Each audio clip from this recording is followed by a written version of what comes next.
Can the monster workers make another Pixar classic? Well, we'll have to find that on DPR.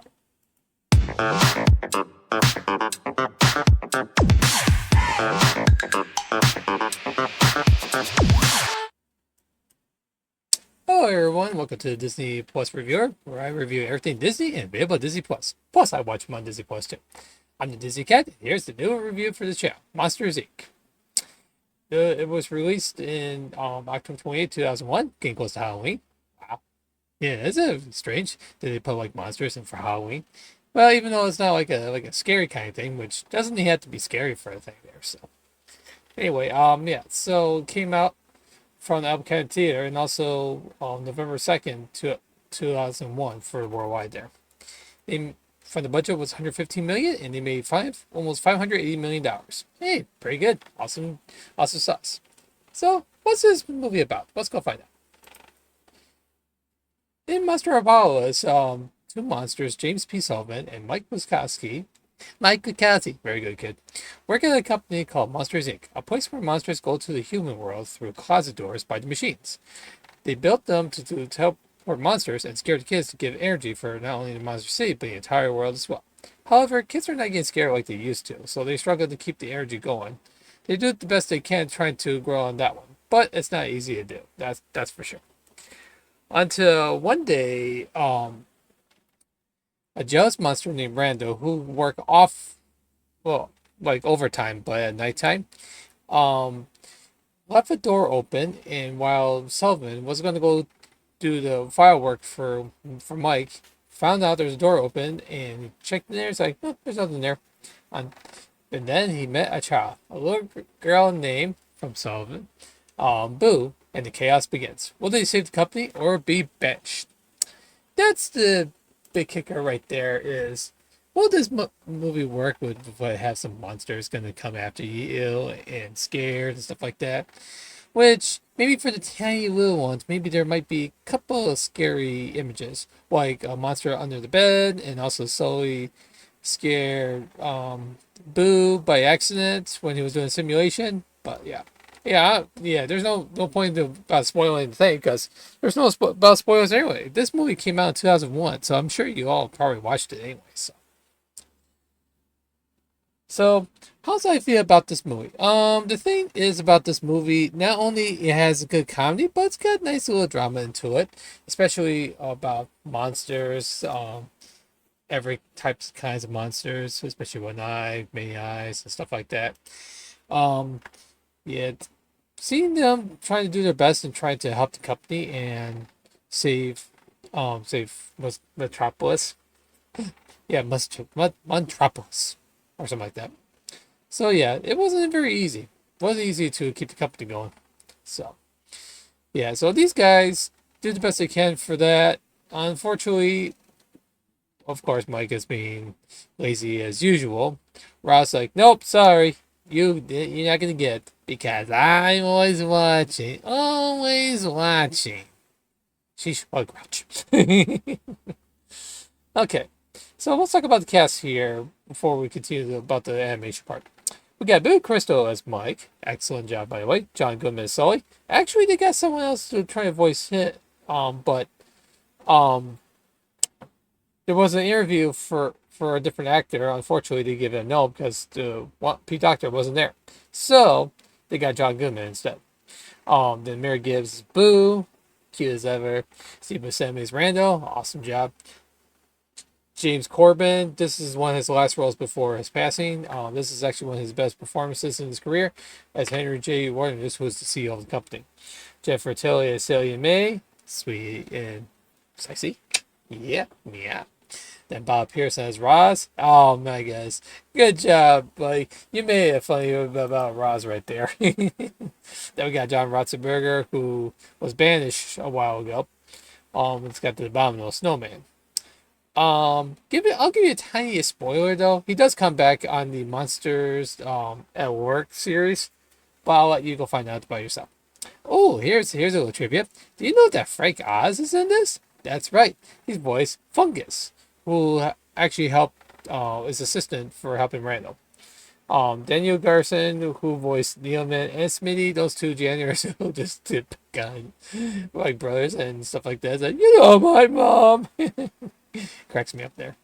Then we got Bonnie Hunt again. Oh, I love Bonnie Hunt. Bonnie Hunt's everywhere. She's did a great job. She's like a Pixar legend right there. As Flint, she's the one who recruits monsters. Then we got Sam Black, who's George Sanderson. Yeah, actually, I feel bad for the George Sanderson character because he's getting beaten up a lot. It's like 2319, 2319, and they beat the crap out of him every time doing that. It's just pretty sad. I don't know what's going on with that. Sheesh.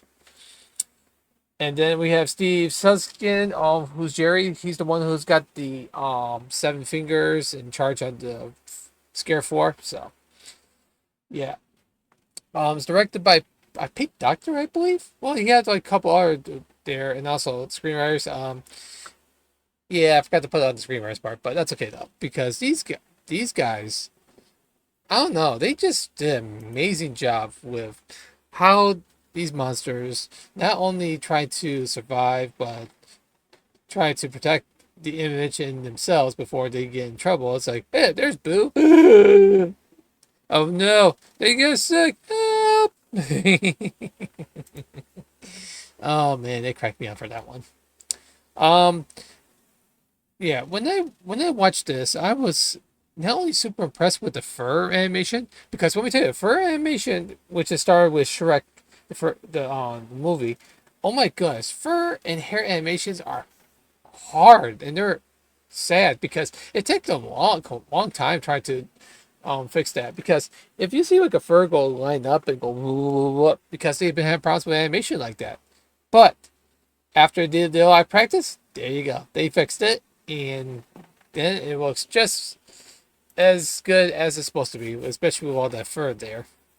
The scenery of the monster city, it was actually breathtaking, especially with seeing new monsters around, see how they're living, sources, places they go to, and also Monsters Incorporated. Oh yeah, this is great there. But that's not the only thing you should check on there.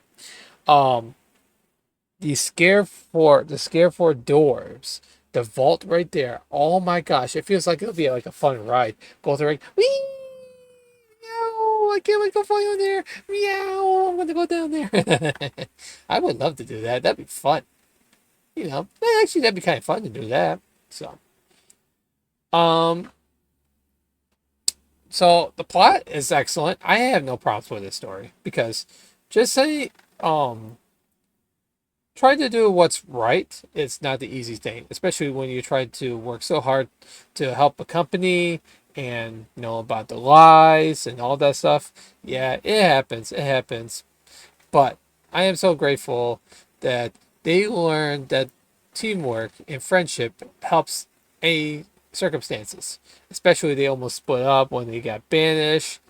And it's like, oh no, no, not Mike and Sully. They're best friends. But I'm glad Mike got a sense back to Sully, and they've been friends back after that. So yeah, it's there's so much good things about this film. You know what? Pixar, man, you're kicking so much ass right now because I really like every story they did. It feels like original.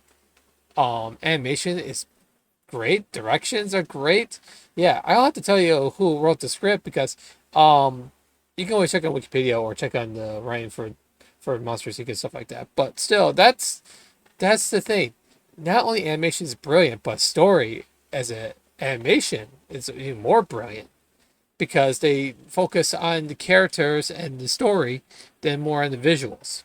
At least they try to balance it. Let me tell you, balancing that is not an easy thing, though. It's not. Because if you only focusing only on the visuals and not the story, yeah, you'll fail. You will fail miserably because that's not what you need. You need to do the best you can to show how you do with each character and the story and what you need to go do next. Because if you don't do like I don't know, There's let's say like Quest for Camelot, for example. They only focusing on the animation and rip-offs on some other ideas and not just focusing on the story part. Yeah, that irritates the crap out of me, and that's why I don't like that film. Because it's not only does it irritate me for just um changing the ways of doing a story, but they just focus on the animation, and that makes me angry because I don't want to watch a movie that's only about based on the animation. I want based on words and story and stuff like that. If you don't do it, don't bother. You know, because it's not going to help the companies or yourself if you're going to do that. It's not going to help because you got to do what's right in order to enjoy the movies. You know, because I love movies. I love watching movies, but you got to make sure that you entertain me. Yeah, I watched some bad films. I watched some bad animated films that actually turned out better than what they said. But I don't want a movie to just like, oh, this is entertaining. Throw it in the trash. Oh, well, that's gay. Yeah. I'll put it in my key later and I'll take, Master, can you change it? Thank you. And then the movie's going. Oh, let me tell you some trivia real quick. Um, in the scene in which the Harry House's restaurant was decontaminated, was ritually going to feature the restaurant being blown up. Which I think that might be maybe a bad idea doing it that way. So, thanks to the September 11 attacks at that time, the explosion was replaced by plasma dome. So I just want to give you a heads up there. Also, Ray Newman won his first Academy Award for Best Original Song, If I Didn't Have You. First time. I'm very happy. He deserves it. That guy's a damn good composer and lyrics person. He's just an awesome human being. Thank you, Pixar, for hiring that guy. Next, shortly before the film's release, Pixar was sued by children's songwriter Lori Medria of Wyoming, stating that the company has stolen her ideas from her 1997 poem "There's a Boy in My Closet." Unfortunately, it didn't work out very well for her, so it had been dropped. And then in November 2002, this is the last one, by the way, Stanley Mouse filed a lawsuit in which he alleged that the characters of Mike and Sully were based on drawings of Excuse My Dust, a film that he tried to sell to Hollywood in 1998. I think. I think it's 1982 or 1988. I can't remember what year it was, but it's around the 90s. Yeah. If you want to know what happened to it, yeah, it's gone. Yeah, they didn't get anything out of it, and in their Discord terms, yeah, they just ended lawsuits. So it didn't happen very much anyway. So. I love lawsuits. I hope you love lawsuits too. I figure I'd like to put some trivia in my reviews because it's more fun. So, with these characters, great with the animation and writing, and the fun of all the movies I've seen, this is absolutely one of my most favorite films of the year. Especially like this one, Shrek. Those two are great movies. Yeah, sure. I like Jimmy Neutron, The Adventures of Jimmy Neutron as well. That was actually pretty good too. So. I do enjoy this. These movies makes me as a fan as being an animation fan, and for this one maybe a Pixar and a Disney fan. Pixar, I have no problems with any of the Pixar films. I've enjoyed every Pixar film ever since Toy Story, all the way up to Inside Out 2, which I will reveal it, but I won't spoil it. Trust me, I won't spoil it. So okay, let's get pros and cons here. I was going to do that in my last review, and I forgot. So, I'm so sorry. But let's do it anyway. Alright, pros. Great characters, especially the monsters, each creature and personality. Voice cast is excellent, especially with Mike Sullivan by Billy Crystal and John Goodman. Great job in that one. Excellent writing, as usual. And also Pete Docter, excellent job as being a director, because that guy is a genius. When it comes to anime films with Pixar, that guy is a friggin' genius. So, and also the rest of the cast are great too. So yeah, and also, Boo, oh, cute as a button. Cons, there's only one little con I will put, but it won't hurt the score that I'm going to give. Is there might be a couple of scary scenes, as I mentioned earlier. Boo got scared by Sulley from the scare simulation, and also in the scare simulation in the beginning of the movie when the monster comes under the bed might scare the little youngins, so just want to give you a warning. I don't think there's any photosensitivity going on there. If there is, don't worry. Disney Plus will give you a disclaimer if there's a scene there. If there is, yeah, it may contain photosensitive material that may be insensitive for people who have epilepsy seizures.